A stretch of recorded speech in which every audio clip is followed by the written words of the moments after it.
جان چھڑکنے کے لیے تیار ہو جاتے تھے۔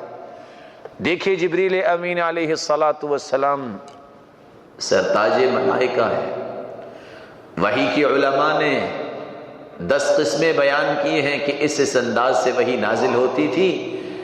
2 مرتبہ تو جبریل امین کو اللہ کے رسول صلی اللہ علیہ وسلم نے اصلی حالت میں دیکھا، اور کبھی مسافر کی شکل میں آتے، کبھی یسمع دوی کدوی النحل، شہد کی مکھیوں کی بن بناہٹ کی آواز آتی اور وحی کا نزول شروع ہو جاتا۔ کبھی دحیہ بن خلیفہ الکلبی کی شکل میں تشریف لاتے ہیں۔ یہ کون ہے دحیہ بن خلیفہ الکلبی؟ یہ وہ ہے جو دعوت کا پیغام لے کے کسریٰ تک پہنچا۔ کوئی خوف نہیں ہے، لوگ دیکھ رہے ہیں کہ دحیہ آ رہا ہے اور اس کے اندر کوئی خوف ہی نہیں ہے۔ کہا خوف کس بات کا، پیغام اللہ کے رسول کا لے کے آ رہا ہوں، ان کی ہمت ہے تو میرے ساتھ کچھ کرنا چاہتے ہیں کر لیں۔ اس پیغام کو پہنچانے کی وجہ سے رسول اللہ صلی اللہ علیہ وآلہ وسلم کے صحابی کو یہ اعزاز ملا۔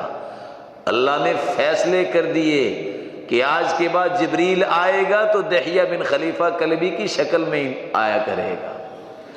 رسول اللہ صلی اللہ علیہ وآلہ وسلم جبریل امین کے پاس کھڑے ہیں، جبریل امین گفتگو کر رہے ہیں۔ عائشہ رضی اللہ تعالیٰ عنہ نے دیکھا کہ دحیہ بن خلیفہ الکلبی سواری کے پاس کھڑے گفتگو کر رہے ہیں۔ واپس جب گھر میں آئے تو عائشہ رضی اللہ تعالیٰ عنہ فرماتی ہیں دحیہ کیا کہہ رہا تھا؟ فرمایا عائشہ وہ دحیہ نہیں تھا، وہ جبریل امین آئے تھے دحیہ بن خلیفہ کلبی کی شکل میں جو مجھ سے گفتگو کر رہے تھے۔ عامر بن فہیرہ رضی اللہ تعالی عنہ، جس نے اس مشن کے لیے راتیں گزاری۔ راتیں کیسے گزاری؟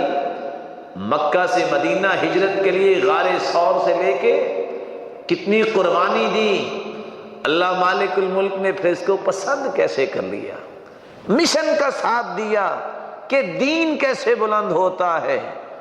جیتا تو ہے انسان، کچھ لوگ جیتے ہیں اس لیے کہ میں زندہ رہوں، کچھ لوگ دین کے لیے زندہ ہیں کہ میرے قول و عمل اور قرار سے دین کو بلندی کیسے ملتی ہے۔ عامر بن فہیرہ رسول اللہ صلی اللہ علیہ وآلہ وسلم کی زوجہ مطہرہ عائشہ صدیقہ بنت الصدیق رضی اللہ تعالی عنہ فرماتی ہیں ایک وقت آیا اللہ نے اس قربانی کو کتنا قبول کیا۔ ھذا عامر بن فہیرہ دشمنوں نے شہید کر دیا۔ کیا فرماتے ہیں؟ قال لقد رأيته بعدما قتل ورفع بين السماء والارض۔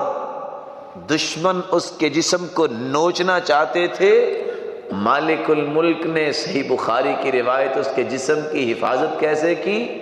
تھے زمین پہ ہی شہید ہو کے پڑے، لیکن جسم اطہر کو زمین سے اٹھا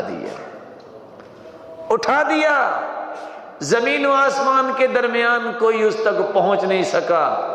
جب وہ تھک ہار کے چلے گئے ثم وضع، پھر اس کو زمین پہ خالق و مالک نے رکھ دیا۔ اللہ حفاظت فرماتے ہیں جو دین کی سربلندی کے لیے اپنے سانس گن گن کے گزارتا ہے، اس مشن کا ساتھ دیتا ہے۔ رسول اللہ صلی اللہ علیہ وآلہ وسلم کے صحابی ابو عبیدہ ابن الجراح رضی اللہ تعالی عنہ، بعث رسول اللہ صلی اللہ علیہ وسلم بعثا قبل الساحل، ساحل سمندر کی طرف اللہ کے رسول صلی اللہ علیہ وسلم نے ایک لشکر بھیجا۔ وَأَمَّرَ عَلَيْهِمْ أَبَا عُبَيْدَةَ ابن الجراح رضی اللہ تعالی عنہ، ابو عبیدہ بن جراح رضی اللہ تعالی عنہ کو لشکر کا امیر بنا کے بھیجا۔ صحابی کیا فرماتے ہیں کہ ہم جب لشکر کے ساتھ تھے تو ہماری تعداد کتنی تھی؟ وَنَحْنُ 300، ہم 300 لوگ تھے، لیکن فَفَنِيَ الزَّادُ، کھانا پینا ختم ہو گیا۔ فَأَمَرَ ابو عبیدہ ابو عبیدہ بن جراح رضی اللہ تعالیٰ عنہ نے حکم دیا جو کچھ بچا ہے اس کو جمع کرو، جس رب کے راستے میں نکلے ہیں وہ ہمیں ضائع نہیں کرے گا۔ صحابی کہتے ہیں وَيَقُوتُنَا كُلَّ يَوْمٍ تَمْرَةٌ تَمْرَةٌ، ایسا دن آ گیا کہ ایک ایک کھجور ہر ایک صحابی کو ملتی، 300 صحابہ ہیں، ایک کھجور پہ ایک پورے دن گزارا کرتے ہیں۔ اور حدیث کی شرح میں صحابی کی بات نقل کر رہے ہیں ابن حجر اسقلانی، کنا نمص کما یمص الصبی الثدی، ہم اس طرح کھجور کو چوس کے گزارا کرتے جس طرح بچہ دودھ پیتا ہے۔ ثم نشرب علیہ الماء فتکفینا الی اللیل، صبح سے شام تک کھجور ایک کھاتے اور پانی پی لیتے، رات تک کے لیے اللہ مالک الملک اس میں برکت ڈال دیتے، کفایت کر جاتی۔ وقتی مشکلات یہ دنیا کی آتی ہیں میرے بھائیوں، لیکن جب اس پہ صبر کر لیا جائے، اس مشن کو سمجھتے ہوئے کہ میں نے قیامت کو محمد مصطفیٰ کی صف میں کھڑا ہونا ہے، تو پھر کیا ہوتا ہے؟ صحیح بخاری کی روایت ہے فَأَلْقَتْ لَنَا الْبَحْرُ حُوتًا أَوْ دَابَّةً يُقَالُ لَهَا الْعَنْبَرُ مِثْلَ الضِّرَابِ۔ اللہ مالک الملک نے جب اپنے پیارے پیغمبر کے ساتھیوں کو دیکھا کہ بڑے مشکل میں ہیں تو ایک تحفہ دے دیا۔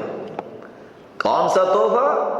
ساحل سمندر پہ تھے، سمندر سے ایک مچھلی اٹھا کے باہر پھینکی جو ٹیلے جتنی تھی، جس کو عنبر کہا جاتا ہے۔ صحابی کہتے ہیں فَأَكَلَ مِنْهُ الْقَوْمُ 18 لَيْلَةً، 300 صحابہ نے 18 دن وہ مچھلی کھائی۔ اتنی بڑی مچھلی کا تحفہ خالق و مالک نے عطا کر دیا۔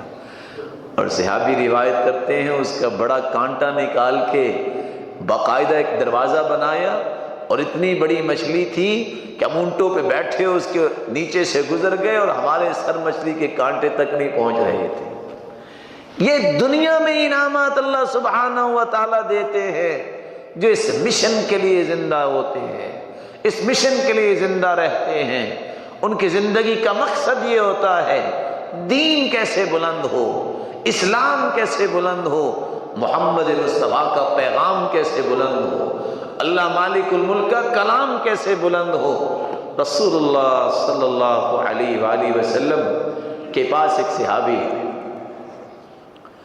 آگے کہتے ہیں اللہ کے رسول صلی اللہ علیہ وسلم یہ میرا باغ ہے، میں اس باغ کی دیوار کرنا چاہتا ہوں، یہ ایک کھجور کا درخت آڑے آ گیا ہے، یہ فلاں شخص کا درخت ہے، اس کو کہو یہ کھجور مجھے دے دے تاکہ میری دیوار سیدھی ہو جائے۔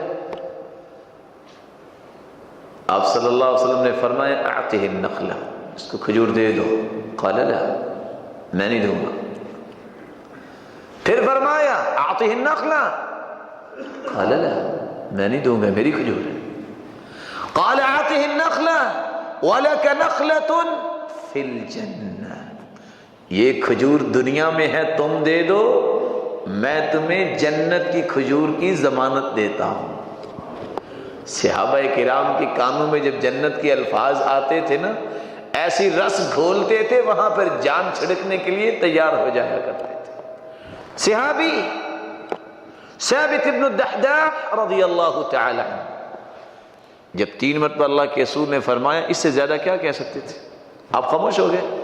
ثابت بن دحداح رضی اللہ تعالی عنہ کہتے یا رسول اللہ صلی اللہ علیہ وسلم، اے اللہ کے رسول صلی اللہ علیہ وسلم، اگر میں یہ کھجور لے کے اس بھائی کو دے دوں مجھے جنت کی کھجور کی ضمانت مل جائے گی؟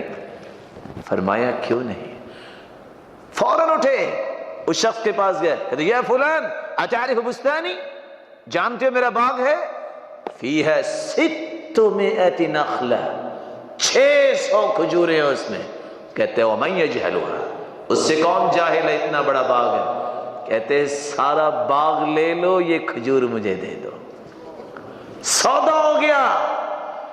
بھاگ کے اللہ کے رسول صلی اللہ علیہ وآلہ وسلم کے پاس آئے، کہتے اللہ کے رسول سودا ہو گیا اور میں نے یہ کھجور بھائی کو لے کے دے دیے، اب بتائیے۔ فرمایا کم من عذق رداح لأبی الدحداح، کم من عذق رداح لأبی الدحداح۔ ابو الدحداح میں تمہیں کیا کہوں، تیری جو کھجور کے جنت میں جو خوشے لگے ہوئے وہ لٹکتے ہوئے مجھے نظر آ رہے ہیں۔ وہاں سے بھاگے، باغ میں پہنچے، بیوی اور بچے پھل کھا رہے ہیں، دروازے کے باہر ہی کھڑے ہو گئے، باغ کے باہر ہی آواز دیتے ہیں یا ام الدحداح اخرجی، باہر آ جاؤ۔ ام الدحداح سوچتی ہیں آج ابو الدحداح کو کیا ہوا ہے کہ یہ باغ کے اندر نہیں آ رہے۔ قالت ولیما، باہر کیوں آؤں؟ قال لقد بعته، میں نے اس کو بیچ دیا ہے، باغ بیچ دیا ہے۔ قالت بعته بماذا، کس کے بدلے بیچا ہے؟ قال بنخلة في الجنة، جنت کی کھجور کے بدلے بیچ دیا ہے۔ اور بیوی بھی ہو ایسی، کیا کہتی ہیں؟ ربح البیع،